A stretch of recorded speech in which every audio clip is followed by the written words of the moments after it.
This is the video showing how to create shortcut and using Siri control the Wi-Fi keypad. Firstly, need to enter the Access Plus app and then click the middle button of Smart.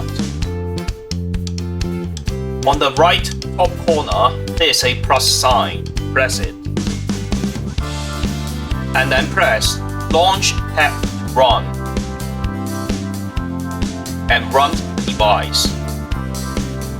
Select the device you would like to run. And then select the output. I've connected the log to the keypad output 1, so I select output 1.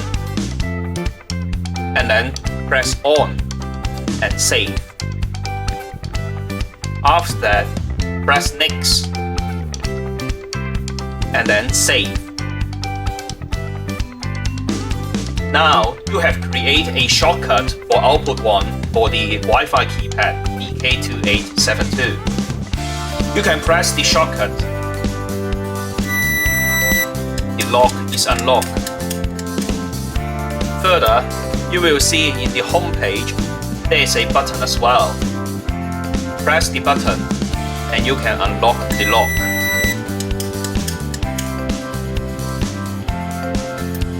Further, end user can use Siri to control the Wi-Fi keypad. So, to set up Siri, press Smart. In the right bottom corner, there is a Add Siri button. Select the device you would like to add.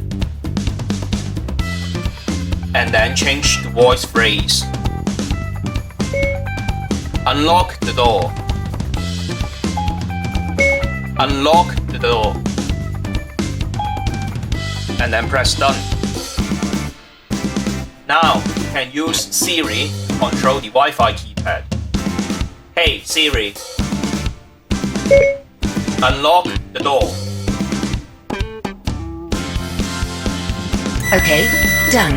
The door is unlocked. You can use Siri not even in the app, you can use it in the home page, which means the desktop. Hey Siri, unlock the door. Okay, done. The door is unlocked.